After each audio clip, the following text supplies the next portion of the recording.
Aula Prehistórica Udima, el espacio para entender la prehistoria. Hola a todas y todos. Bienvenidos a la Aula Prehistórica Udima, un nuevo recurso académico producto del trabajo conjunto de la Facultad de Ciencias Sociales y Humanidades y los departamentos de Innovación y Producción Audiovisual de la UDIMA. Se trata de un espacio concebido para difundir el conocimiento sobre temas relacionados con la prehistoria y plantear plataformas de discusión que ayuden a entender de forma sencilla el significado de aquella no tan remota fase de la historia humana. Y digo no tan remota, porque si consideramos la posición que ocupan los tiempos históricos en el conjunto de la cultura humana, nos daremos cuenta de que son un segmento ínfimo, ya que ocupan solo unos 6.000 años dentro de los más de 3 millones de años que abarca el proceso de hominización. Los temas a tratar serán variados. Unos serán de carácter general y otros alusivos a casos específicos que por una u otra razón sean atractivos para todas aquellas personas interesadas en los primeros pasos de la cultura humana. Con ello, espero generar un corpus material, audiovisual, con una base rigurosamente científica, pero a la vez presentado de forma clara y asequible para todos. ¿Y por qué hacerlo así? Pues porque en muchas ocasiones la prehistoria se presenta como algo complejo e inasequible para el público en general y el mundo académico en particular. Y nada más lejos de la realidad, porque la prehistoria no son listas interminables de fechas o nombres de yacimientos arqueológicos, ni seriaciones tipológicas que en general confunden más que aclaran lo que realmente ocurrió en los albores de la cultura humana. Lo que pretendo mostraros son formas de comportamiento que permitan una aproximación a lo que pudo ocurrir hace miles de años. Y teniendo siempre presente que al no tener registros escritos, la interpretación de los restos materiales, así como de los comportamientos sociales, económicos e ideológicos deducibles de ellos, ha de ser necesariamente relativa. Es como decía una buena profesora mía en mis tiempos de estudiante, a la hora de argumentar un fenómeno prehistórico. Pero yo no estuve allí. Desde esta perspectiva, no siempre vamos a manejar material arqueológico. Al contrario, echaremos mano de todos aquellos elementos que sean útiles para interpretar el pasado prehistórico. Y una categoría de esa información no prehistórica es la etnografía. Y es con ella, con la etnografía, con la que vamos a inaugurar esta singladura que espero sea larga. En este primer encuentro vamos a adentrarnos en el mundo de los bosquimanos San, una comunidad de cazadores-recolectores que todavía subsiste, aunque a duras penas, en el desierto del Kalahari, entre Namibia y Botswana.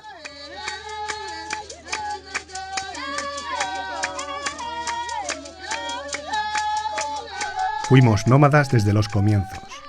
Durante el 99,9% del tiempo desde que nuestra especie inició su andadura, fuimos cazadores y recolectores. Nómadas moradores de las sabanas y las estepas.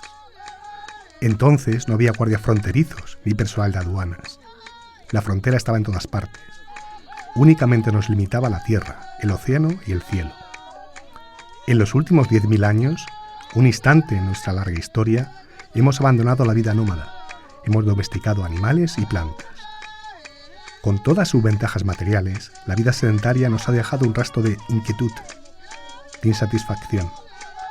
El campo abierto sigue llamándonos quedamente, como una canción de infancia ya casi olvidada.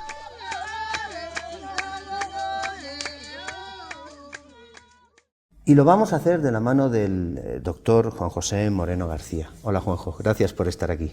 Hola Jesús, gracias a ti. Juanjo es profesor de la UDIMA, pero no enseña nada relacionado con las ciencias sociales. Él es físico.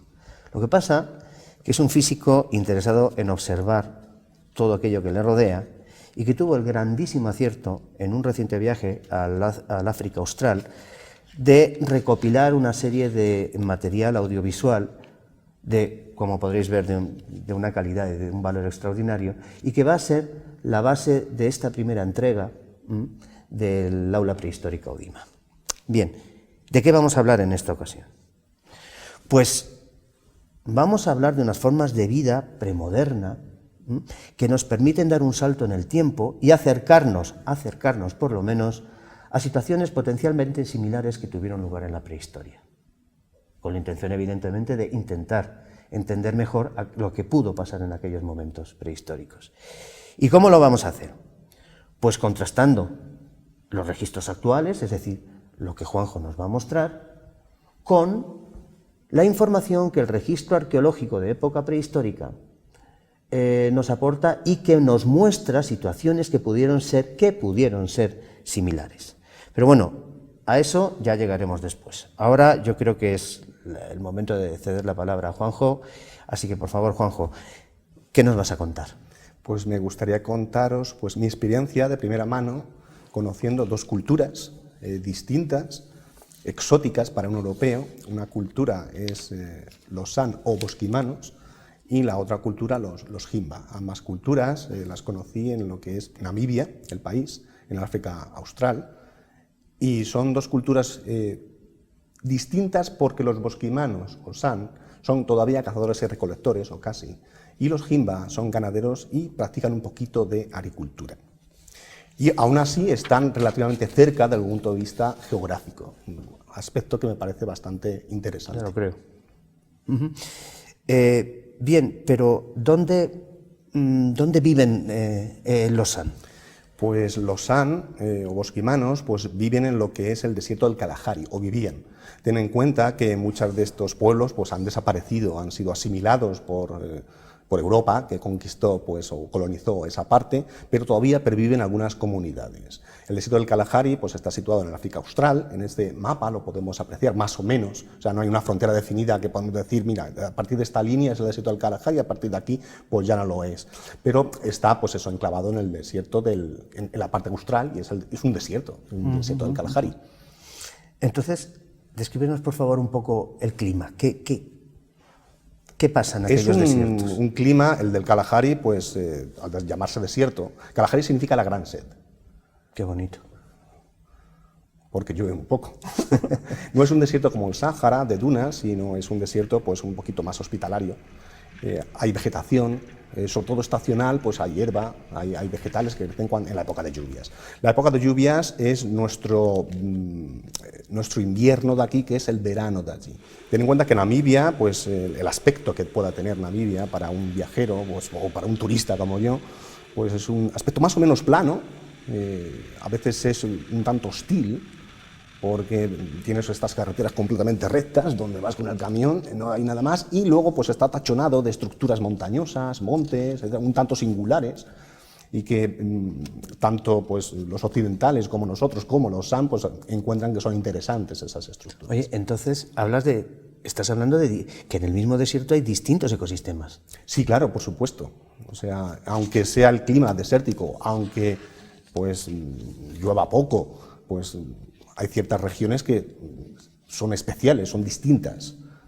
Unas regiones, por ejemplo, el desierto del Namib, es bastante desértico, más aproximado a la idea que tenemos de lo que es un desierto, y otras regiones, el estilo del delta del Okavango y similar, es una región mucho más húmeda, porque hay más agua.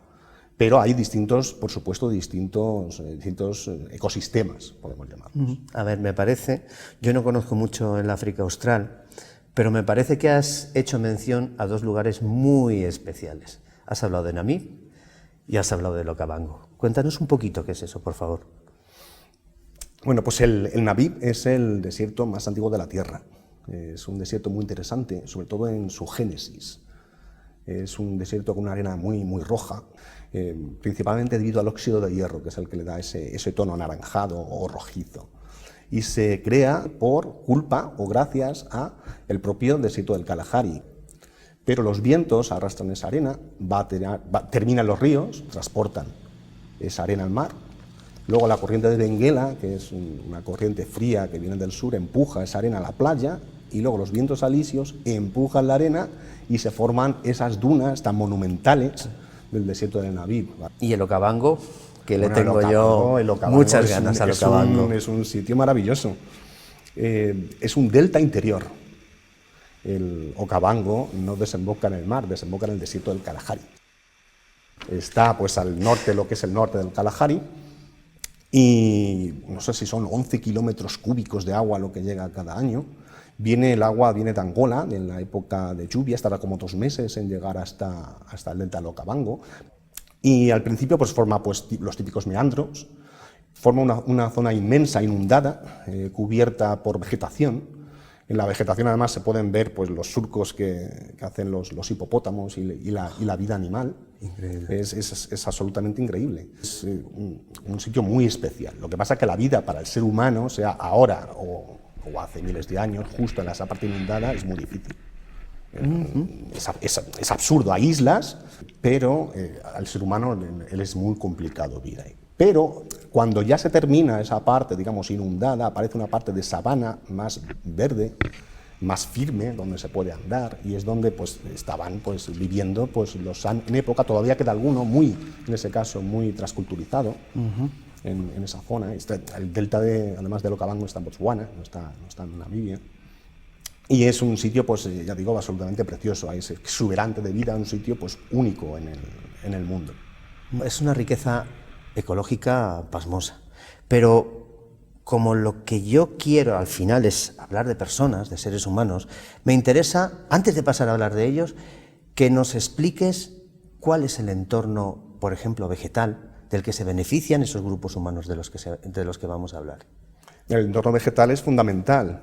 Sin la vegetación, sin los árboles, sin las plantas, pues no habría manera de poder sobrevivir allí. Si sabes aprovecharlo, y ahí está la sabiduría de estas comunidades, entonces puedes sobrevivir. Si no, pues es imposible.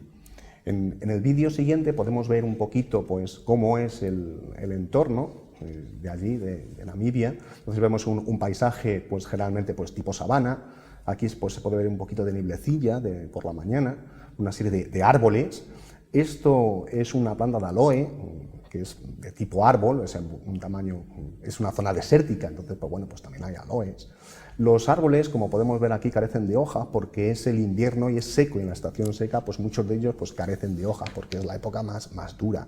Árboles pues, de tipo botella, ¿no? que pueden almacenar pues agua para la época seca. Esto es un baobab en concreto, la leyenda dice que era un árbol que fue castigado por los dioses, entonces los dioses lo arrancaron y lo pusieron al revés, y lo que vemos son las raíces, ¿no? Es un árbol sagrado.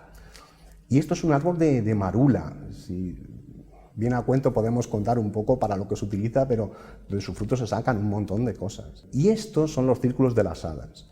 Esto en el África Austral pues, se presenta en muchísimos sitios y consiste en que las plantas forman círculos, como podemos ver, a veces de grandísima extensión, y eso es porque se ha explicado recientemente, eso es debido a que las plantas compiten por los recursos hídricos, por el agua, al ser una zona y esa es la manera, digamos, más adecuada de un grupo de plantas poder sobrevivir, poder competir y además cooperar por ese escaso recurso acuático, ¿no? ¿Y los animales? O los animales pues son los típicos animales africanos que todos tenemos en mente. Bueno, lo que es impresionante es que ahí carne no falta. Vegetación, o sea, cosas verdes para comer un poquito más, pero carne desde luego están muy bien surtidos. Vamos a hablar de las personas. Vamos a empezar a hablar ya, por ejemplo, de los Himba. Dinos, nos has dicho ya un poquito quiénes eran, qué hacían. Recuérdanoslo brevemente y dinos dónde viven. Bueno, pues los Himba que yo conocí, estos vivían muy cerca de la frontera ya con Angola, en el norte de Namibia. Las fronteras son artificiales, si se aprecian los mapas, están trazadas con tiralíneas. Entonces estos tiralíneas, ¿no? Pues, trazaron la frontera y dividieron comunidades.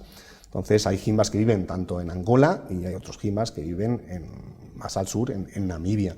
Incluso ellos pues, tienen un permiso especial para poder cruzar la frontera sin problemas, y así pues, los Himbas que viven en Angola pueden cruzar Namibia a por las piedras de ocre que ellos utilizan para cubrirse el cuerpo, ¿no? Hacen unos pigmentos con los cuales pues, se cubren la piel, ¿no?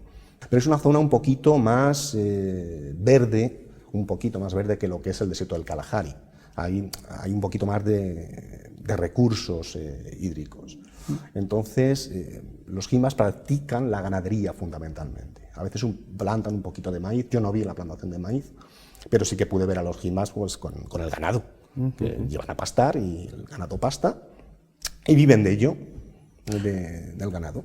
Oye, has mencionado lo del locre para hacer sus afeites y tal, y lo que estamos viendo en este vídeo es absolutamente sorprendente. Sí, lo más característico de los jimas son sus mujeres.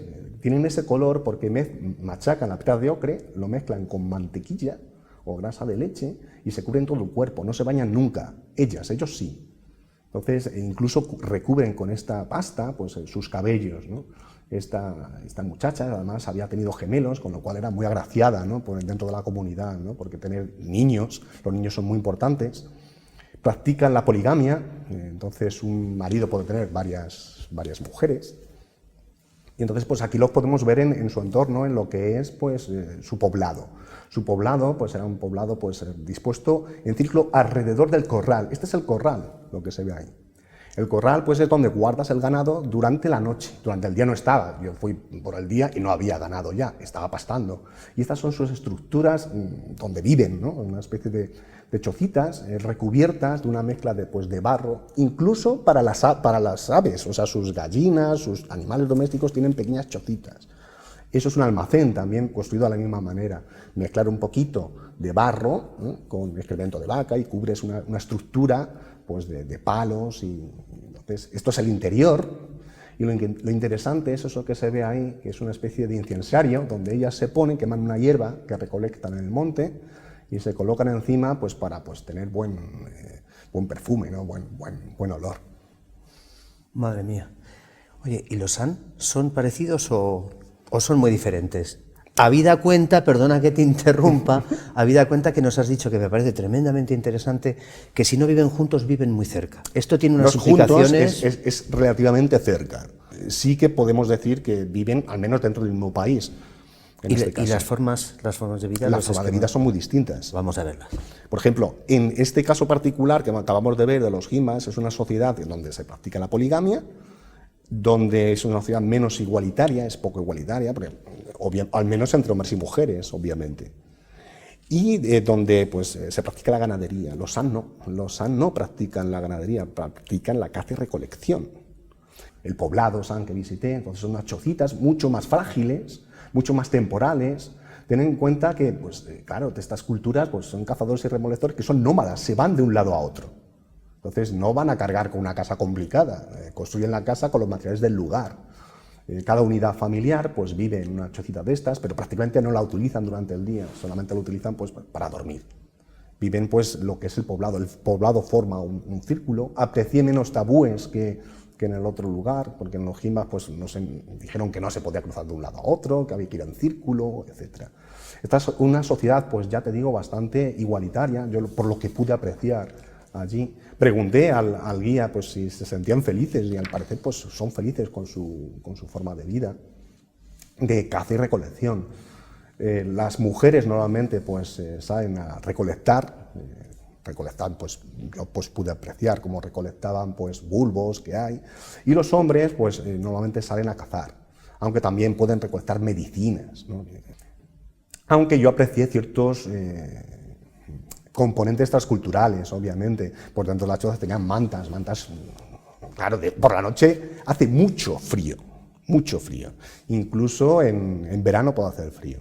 Durante el día puede hacer bastante calor, pero por la noche pues hace frío. Tienen sus fuegos, como podemos ver ahí, esos son fuegos pues, familiares para la unidad familiar. Y luego ya veremos más adelante cómo a veces tienen fuegos comunitarios, donde toda la población pues, está compuesto por muy pocos miembros, digamos 20 como máximo, una cosa así. Al menos esta aldea que yo vi, pues ahí se reúnen alrededor de ese fuego. Esas cabañas que hemos visto, los arqueólogos, ahora si eso se destruye, luego dentro de unos cientos de años vamos los arqueólogos allí y encontramos un círculo de hoyitos en el suelo y una zona de madera carbonizada. Eso es lo que aparece en el registro paleolítico. Pero bueno, y de la edad de los metales y tal. Pero volveremos. Oye, no. me consta que esta comunidad, la etnia San, tiene una peculiaridad lingüística que yo creo que tú has tenido la inmensa suerte de ver de cerca, ¿verdad?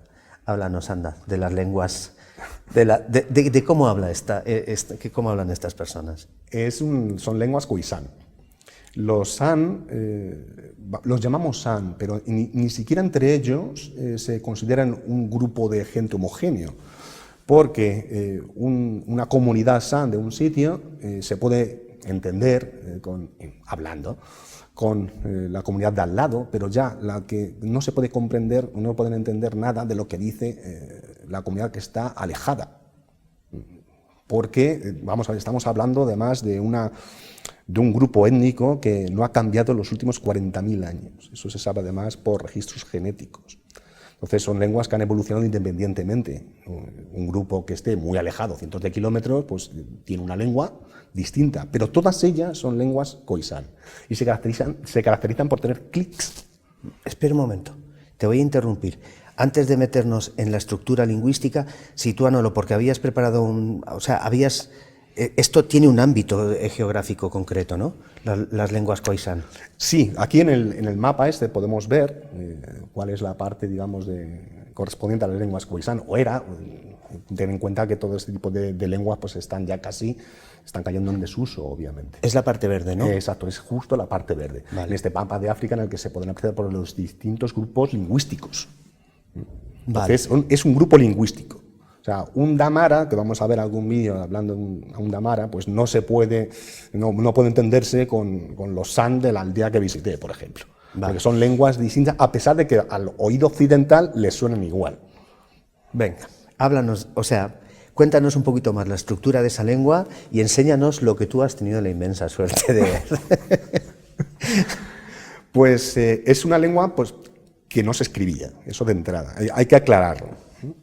Luego, como hay topónimos y hay gente hablando, y cuando se ha introducido la escritura, entonces lo que se ha hecho es incorporar al alfabeto latino una serie de símbolos. Estos símbolos que además vemos aquí. Entonces ves por la carretera y ves las señales de tráfico con ese tipo de símbolos ahí extraños. Y esto, claro, porque un topónimo, un pueblo, un grupo étnico, pues se llama como se llama. Y incluye esos sonidos para los cuales nosotros no tenemos letras, ¿de acuerdo? Entonces, en este vídeo que vamos a ver a continuación, pues podemos ver una explicación de un guía damara. Él habla damara y nos está explicando un poquito cómo son esos símbolos en particular. The first one, if I say I come, then I say he come, he. And the second one, if I say stop, then I say nam, stop. And third one, if I say run, then I say we. Or if I say make very quick or hurry up, then I say karise we. And the last one, sit down, it's mu. Esos son los mismos signos que nos has puesto sí, ahí claro, perfectamente. Exacto. ¿Y hay más? Sí, hombre, claro, hay más. Este mismo guía pues, nos enseñó cómo se cuenta de 1 a 10 en su lengua. Y ahora lo vamos a ver. A ver.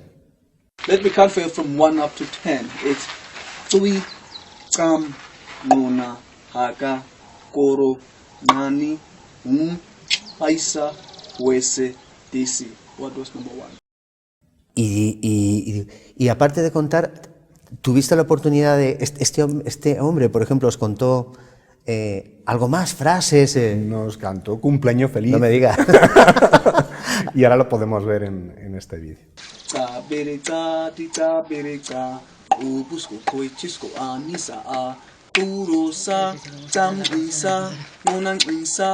¿Has tenido la oportunidad de verdad de ver a los san hablando y desenvolviéndose de forma cotidiana? Sí, claro. En el día que pasamos con los san, pues pudimos apreciar cómo hablaban entre ellos, cómo nos explicaban cosas.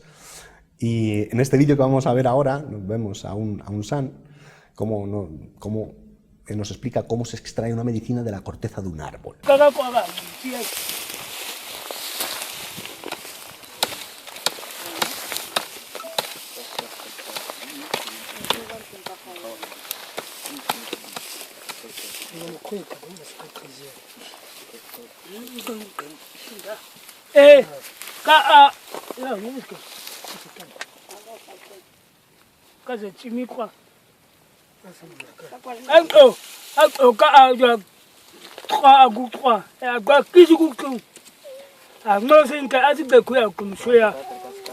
Angubusi kaza china tamto. Angubusi ate dukaza china kakwa senke. Tega nwa. Nwa ka ngum ka tega utoke no. Akhanka. Ka pusi to ko ta aga ashika ko ga shega kwa gwa. Ata kwa gwa sa kubo. Te sete ka tabanga kwa anga yo ngo tsi yo ngo kakhango.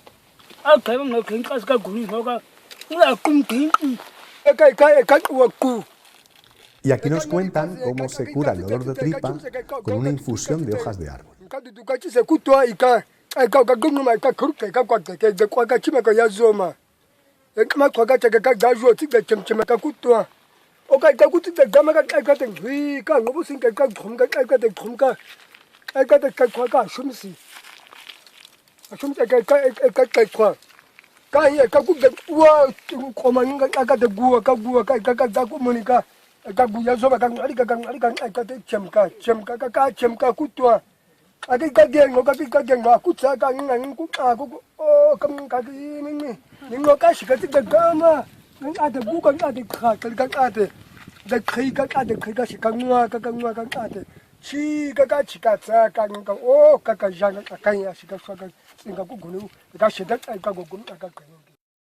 Antes nos has dado una visión general de las formas de vida de los San, pero yo quiero, porque creo que tú estuviste ahí muy metido, quiero que nos cuentes con un poquito más de detalle algunos aspectos concretos. El primero, has hablado del fuego.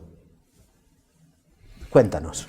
Bueno, yo vi alguna cerilla por ahí suelta, supongo que les es a veces más cómodo pues, utilizar cerillas o cualquier otro elemento pues, transcultural, digámoslo así, pero sí que nos enseñaron cómo se hace fuego frotando un palito. En este vídeo, además, podemos apreciar cómo hablan entre ellos según están haciendo los preparativos.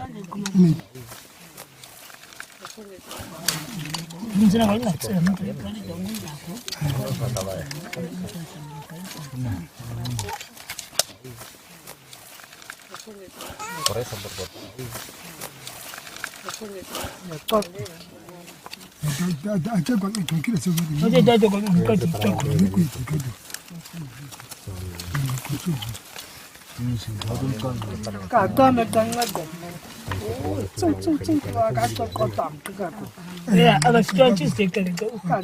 El fuego además es algo muy importante. Ten en cuenta que por la noche pues, hace mucho frío. Entonces, además lo necesitan para cocinar, por supuesto, para pues, cocinar pues, sus carnes y demás. Entonces, es algo fundamental para ellos. Ellos llevan un kit de flechas, de su arco y su kit para hacer fuego, de tal modo que ellos puedan hacer fuego en cualquier sitio. Si tienen que perseguir una presa y está pues, esa presa pues, muy lejos, pues la ventaja que tiene con eso es que en cualquier momento, si lo necesitan, si se lo has hecho de noche, pues pueden hacer fuego.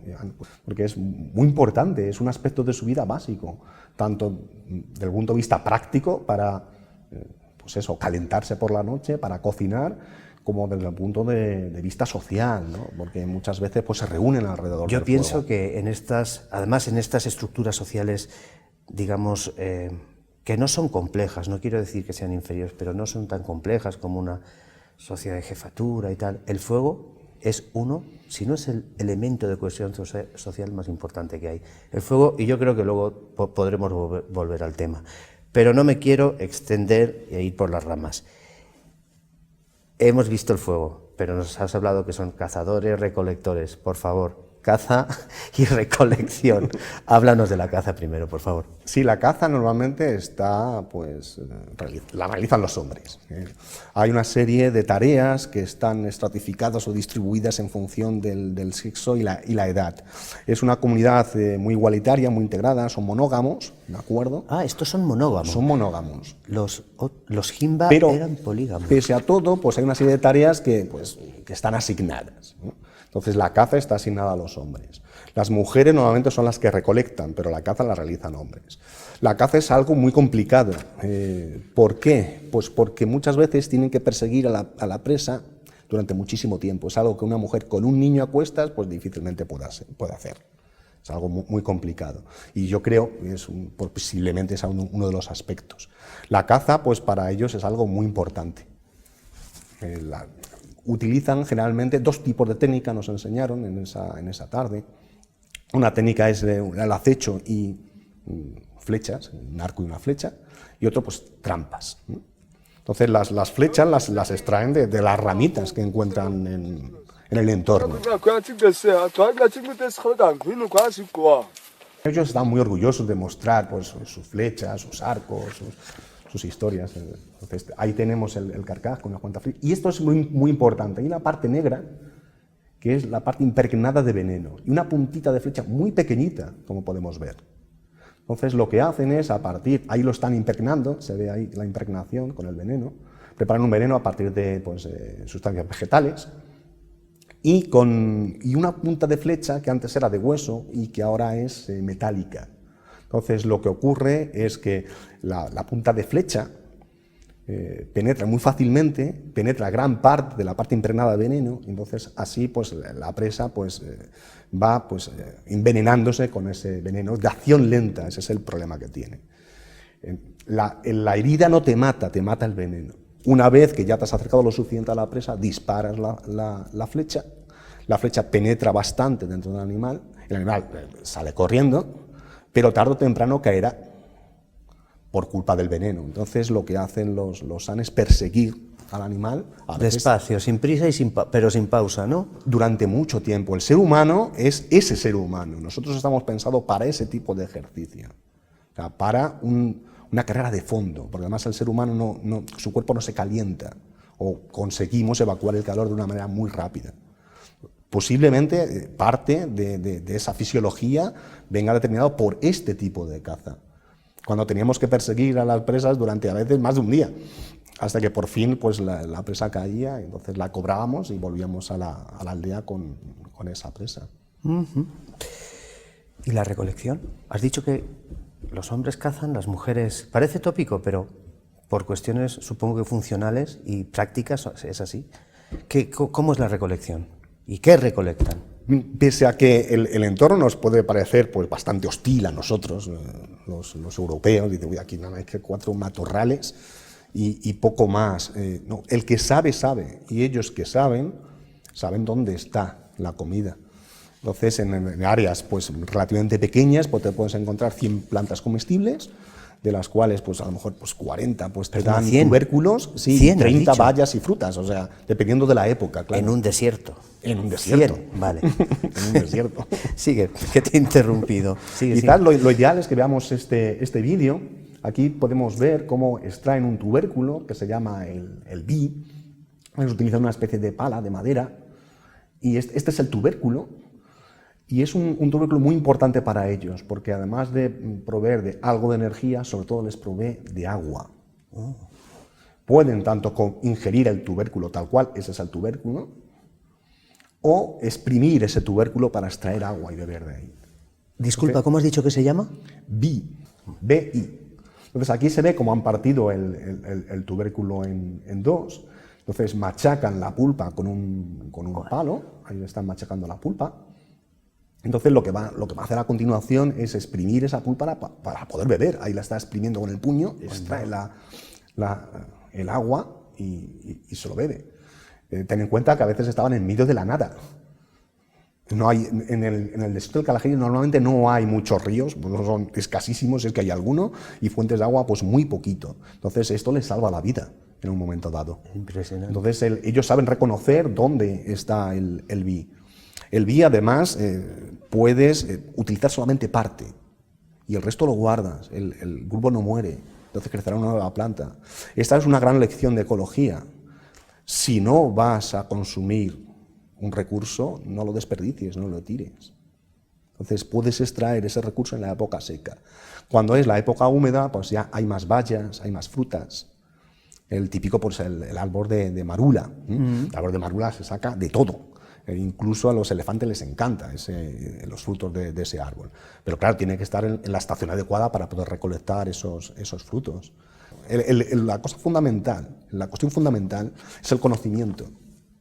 Para nosotros pues, nos parece pues, un sitio pues, inhóspito, incluso aburrido, porque el paisaje pues, siempre es igual, pero para ellos es su forma de vida. Ellos están integrados en ese paisaje, en ese entorno ecológico. Ellos han vivido ahí durante 40.000 años. Y no lo han roto. Y no lo han roto. Oye. Entonces, claro, o sea, solamente sobrevives en un sitio desértico si sabes integrarte perfectamente desde el punto de vista ecológico en ese entorno. O sea, si cazas mucho y te has liquidado todos los animales, ya te mueres de hambre. Esta gente, ¿qué tiempo libre? ¿Cómo gestiona su tiempo libre? ¿Cuál es la cultura del ocio? ¿Qué hace? Me parece que el fuego tiene bastante que ver, ¿no? Sí, es una parte de su ocio, de su relación social. Este pueblo pues recolecta durante unas cuantas horas al día, caza en promedio, por supuesto, durante unas cuantas horas al día. Tiene muchísimo tiempo libre. Él no tiene tampoco riqueza, no puede acumular riqueza, no hay excedente alimentario, se consume lo que hay. O sea, cooperan porque no les queda más remedio. El ser humano cooperó y esa parte de cooperación está dentro de nosotros mismos porque cazábamos. Que si tú cazas solo, cazas poco. Si cazas en compañía, cazas más y tocas a más.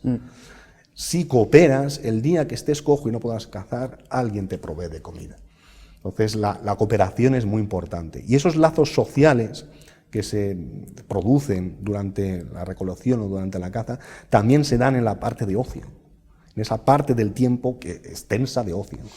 Y una parte es, digamos, cuando la comunidad deja el núcleo familiar y se reúnen todos ellos alrededor del fuego. Eso es. ¿Qué hacen? ¿Danzan? Pues danzan. Y la danza, sobre todo, además, es una forma de integración social. Es tradición oral, no tienen escritura. Su tradición pues, está narrada, está contada, a veces con canciones. Pues, una de las canciones que nos danzaron pues, contaba pues, un aspecto de la vida, ¿no? Y era cómo un chico estaba enamorado de una chica, cómo podía conseguir pues, casarse con la chica, etc. Entonces es a través de esas canciones, es a través de ese momento de ocio cuando los miembros de la comunidad aprenden a convivir, aprenden las reglas, se integran, se relacionan. La escuela. Es su escuela, claro, es su escuela.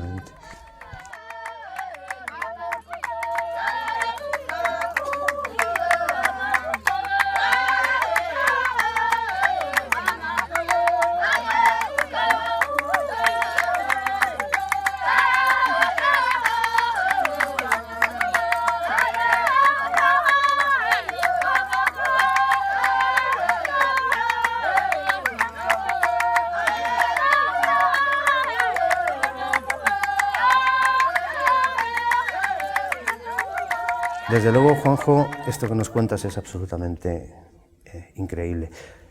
Es muy interesante esa relación entre el ser humano y el entorno, esa relación tan bien avenida, ¿no?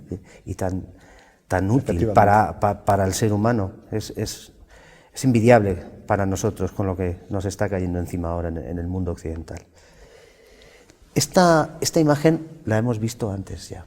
Sí, efectivamente. Explícanos otra vez qué es, por favor.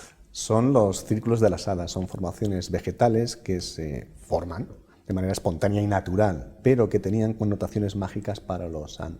De hecho, realizaban algunos de esos rituales dentro de estos círculos. Pues es muy posible que fuesen lugares donde acudían los Dten. ¿Eso qué es?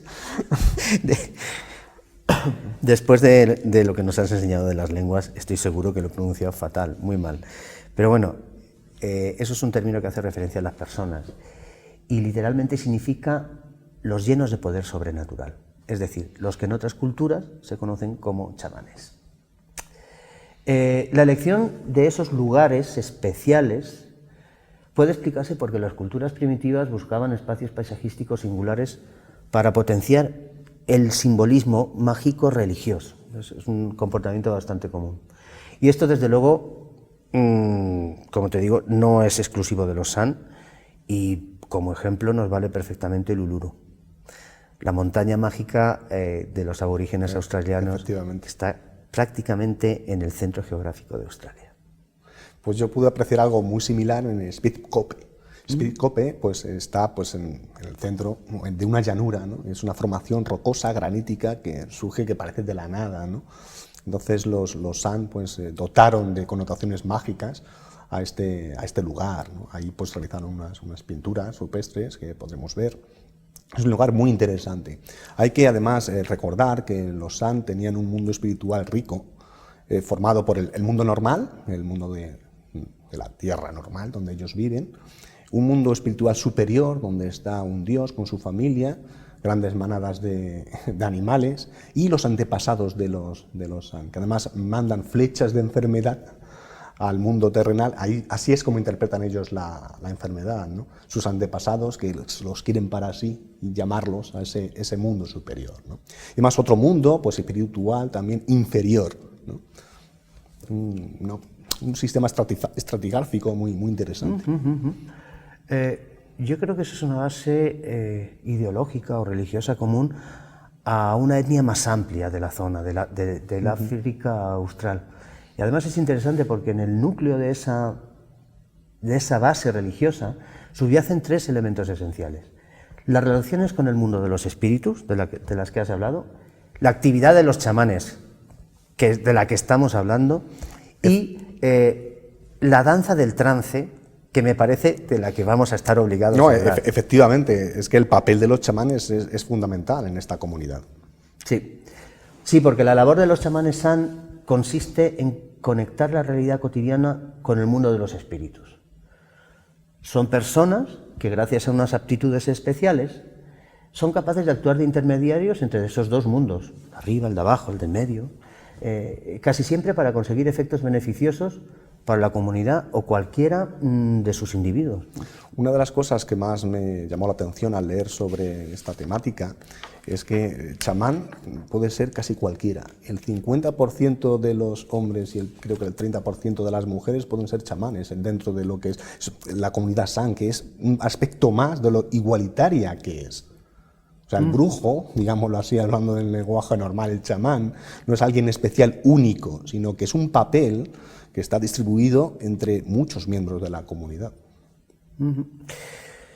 Es que, ¿sabes qué pasa? Las funciones de los chamanes en este tipo de comunidades son múltiples, pero fundamentalmente, son sanar a su gente y entrar en contacto con el mundo sobrenatural. Y para ello necesitan entrar en trance, la danza del trance que estábamos hablando. Pero en este caso no están utilizando, no usan sustancias psicotrópicas como otras culturas, sino que recurren a la concentración intensa, al movimiento rítmico prolongado y a la hiperventilación.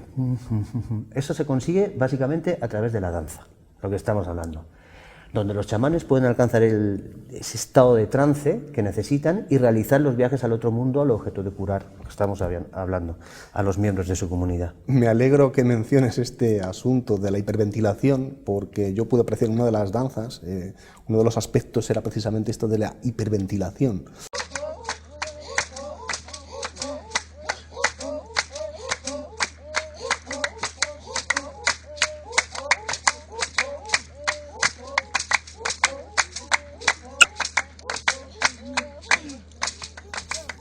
Madre mía, qué bien se percibe en este vídeo la respiración rítmica y la hiperventilación.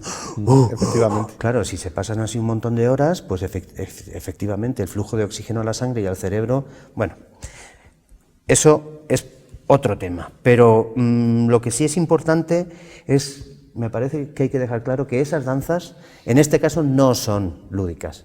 Estos son danzas medicinales, y con ellas el chamán cura esas flechas de enfermedad de las que tú hablabas antes. Pero eso tiene lugar entonces en los poblados, ¿no? Ese tipo de curación. O sea, ¿qué es lo que se hacía en los sitios estos especiales y mágicos que tenían los San? Pues vamos a ver, en esos lugares especiales o mágicos, en cierto modo, se hacía lo mismo, cuando estamos hablando de la actividad chamánica.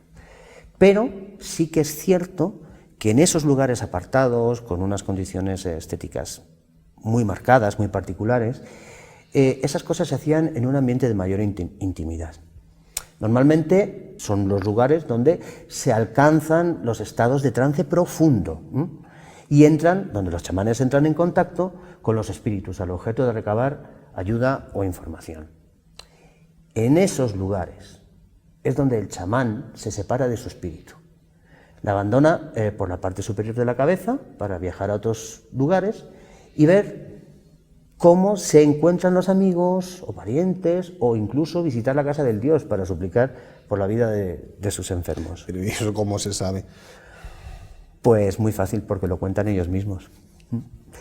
Hay bastantes trabajos etnográficos al respecto, pero en los últimos tiempos han aparecido dos obras muy importantes, que además son de carácter arqueológico, hablan sobre el arte prehistórico, que además de describir el fenómeno, intentan relacionarlo con las manifestaciones artísticas del Paleolítico.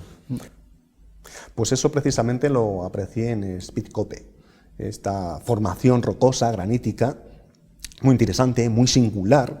Pues en este sitio pues había unas pinturas rupestres. Son pues importantes porque nos hablan de cuando los San vivían en esa zona, ya no hay, y están en un abrigo, en una pared inclinada, están sobre esa pared, son monocromas, son sencillitas, pues representan pues motivos zoomórficos, algunos animales, o antropomórficos, son unas figuras que recuerdan pues seres humanos, incluso a la vez pues tanto el ser humano o la representación del ser humano y algún animal, como por ejemplo un rinoceronte, que por cierto ya no hay ninguno en la región, ¿no? También habría unos símbolos un tanto extraños que recuerdan a un pulpo, que obviamente no será, y que no se sabe muy bien cómo interpretarlo, ¿no? Porque pues ya no nos pueden contar en este caso qué es lo que era en este caso.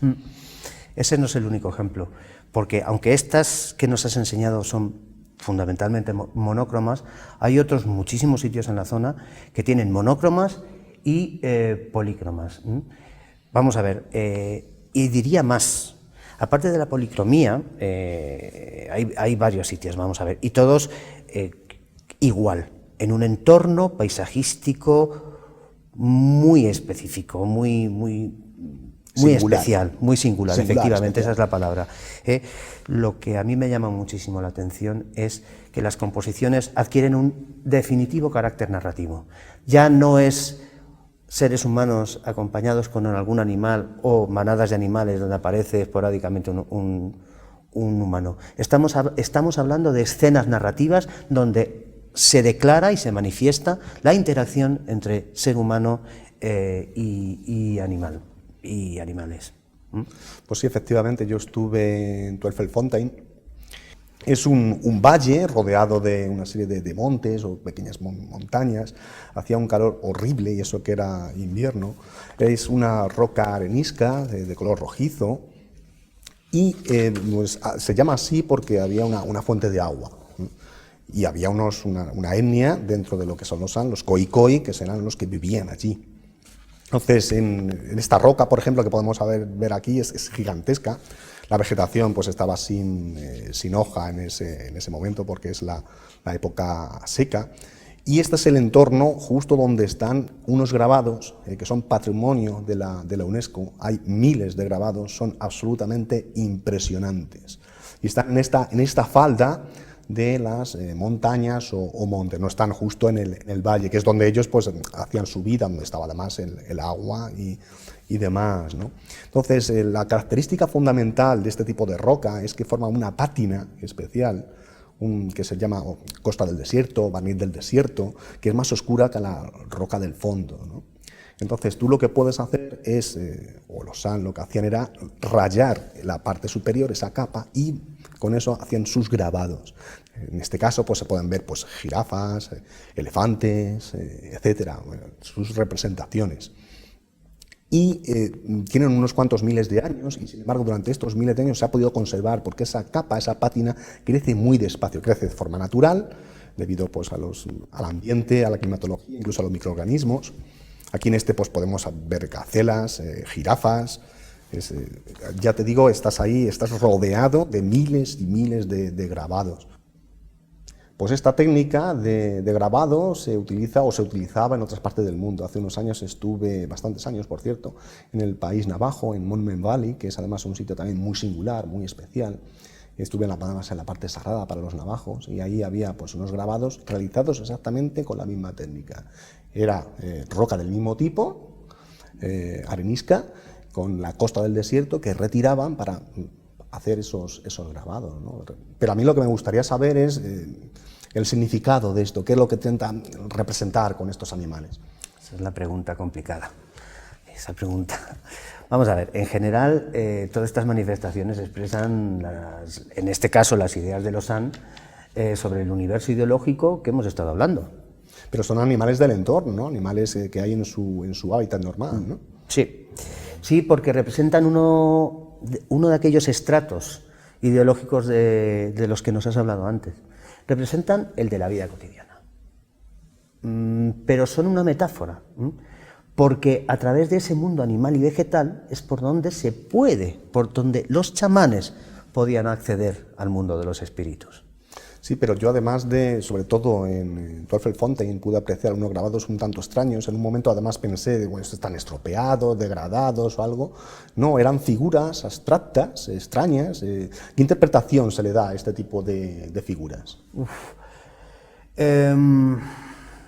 Es que es difícil. Afortunadamente, como hemos dicho antes, ellos han contado eso y sabemos que es una manifestación de las más importantes que tiene la actividad chamánica. Se sabe que al entrar en trance, en esos lugares los chamanes experimentaban diversas sensaciones psicosomáticas, como son la dificultad para respirar y moverse, las alucinaciones auditivas, la sensación de encontrarse en otro mundo, debajo del agua, etcétera, etcétera. Pero, ¿en qué consiste este proceso psicológico exactamente? Vamos a ver, que aquí nos metemos en neuropsicología y yo no estoy muy ducho en ello, pero voy a ver si soy capaz de explicarlo. Ese proceso psicológico consiste en la percepción de diversas sensaciones. Una de las más comunes, como os acabo de decir, es la de encontrarse debajo del agua o debajo de la tierra, lo que es interpretado como un viaje al inframundo. Porque también son habituales los relatos de viajes al espacio celeste, que a su vez están interpretados como el viaje al cielo, a la morada de los dioses. Pero quizá las sensaciones más explícitas sean las del proceso de teriantropización, es decir, la transformación del chamán en un animal como parte de la experiencia sensorial extrema. Transformarse en un león, en un elam o en cualquier otro animal es una parte fundamental de la experiencia espiritual San, porque es el momento en el que las experiencias que experimentan esas personas son más intensas y cuando entran en contacto con el mundo de los espíritus. Esto que estamos viendo me recuerda a cosas que se pueden ver en el arte paleolítico y que precisamente han sido interpretadas por estos autores que os digo como prácticas chamánicas. Desde luego, los seres híbridos son muy similares, pero eso lo vamos a dejar para un futuro capítulo que creo que vale la pena. ¿Y por qué se utilizaba la roca y no otro soporte? Muy buena pregunta. Porque para Lausanne, al menos para Lausanne, y lo sabemos porque, insisto, ellos lo han contado, la pared de la roca no es un mero soporte, sino parte misma de las imágenes que se trazan en ella. Porque esas pinturas y esos grabados tenían la capacidad de fundirse con la roca, de disolverla, y permitir que se filtren imágenes del otro mundo. Esto es absolutamente fundamental en la ideología San. Los motivos rupestres y la roca que los sustentan son sencillamente puertas de acceso a los reinos inaccesibles para la gente común. Pero esos reinos inaccesibles, gracias a esas pinturas, a esas imágenes, son potencialmente vislumbrables por esa gente común. Solo llega el chamán, pero a través de esas pinturas, que no solo las veía el chamán, sino que es más, eran para que las viese la gente, esa gente podía vislumbrar esos otros estratos de los que hablaba. Del más allá. Y también es importante decir que los pigmentos solían ser minerales mezclados con sustancias como la sangre animal o la grasa, ¿no? Entonces, la sangre es muy importante porque dotaba de significado a la pintura. También la sangre es importante en ese sentido, ya que la convertía en un depósito de energía. Por ello, los San pensaban que podían extraer potencia de las pinturas simplemente tocándolas. En cambio, las personas malas eran castigadas si las tocaban, pues morían consumidas, fulminadas, ¿no?